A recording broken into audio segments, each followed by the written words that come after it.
Falyanduril insan ila ta'amihi.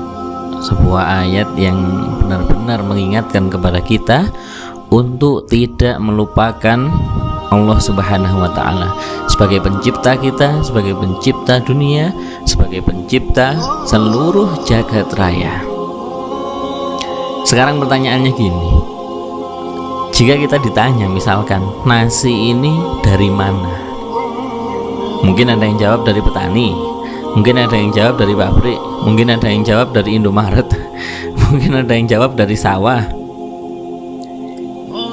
Padahal aslinya ya, nasi kah atau misalkan telur kah, itu semuanya dari Allah Subhanahu wa ta'ala. Nah, logikanya gimana? Logikanya adalah, contoh pertanyaan nasi ini dari mana, kira-kira sumbernya itu dari sawah.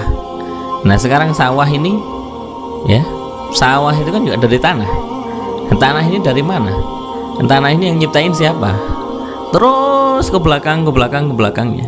Jadi semua hal itu kalau terus ke belakang itu akan berujung pada Allah. Nah, ini juga salah satu simple jawaban simple,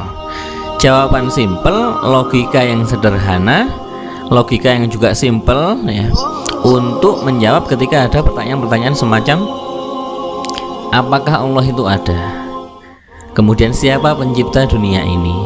Nah, itu caranya seperti itu.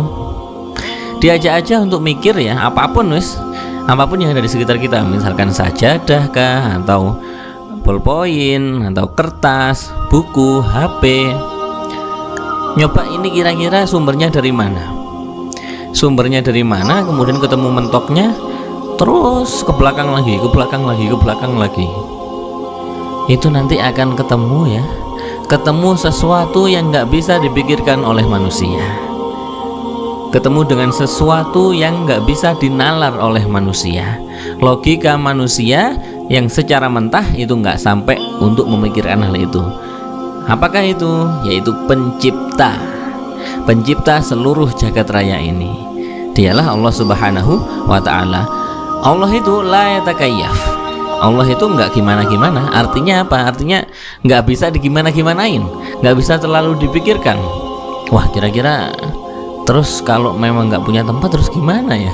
Itu kan hanya keterbatasan akal kita, akhirnya sampai mereka seperti itu. Tapi bahkan justru kalau Kanjeng Nabi itu ya, kalau nasihatin, ketika akal, pikiran, hati maupun nalar, logika itu sudah merambat-rambat ya, sudah menanjak, merambat-rambat ke yang namanya bagaimana Allah, siapa Allah, di mana Allah, ngapain Allah. Kalau sudah seperti itu, kata Nabi apa? Hendaklah dia menyibukkan dirinya bil mubah, dengan perkara-perkara yang mubah. Nah, di sini perkara mubah contohnya seperti kalau Kanjeng Nabi itu dulu kalau kalau digoda sama setan ya, maksudnya yang kita Allahu a'lam ya, Nabi maksum, kemudian ya mungkin itu sebagai hikmah saja agar kita juga bisa meniru beliau. Jadi Nabi kalau sudah sampai mikirin hal-hal yang aneh itu, kadang tiba-tiba ambil kayu gitu ya, ranting pohon gitu, kemudian nulis-nulis sesuatu, gambar-gambar sesuatu, garis-garis sesuatu di atas tanah, di atas pasir. Tujuannya apa? Tujuannya adalah tidak lain agar tidak meneruskan pikiran-pikiran yang liar seperti itu. Paham nggih? Terus di sini pentingnya untuk mempelajari ilmu tauhid ya, agar kita itu tidak terjerumus kepada kekufuran. Lama-lama nanti ateis kalau benar-benar membiarkan logika-logika liar kita untuk mencari, mendeteksi bagaimana Tuhan, di mana Tuhan, siapa Tuhan, dan ngapain Tuhan, bahkan sampai seperti itu ya.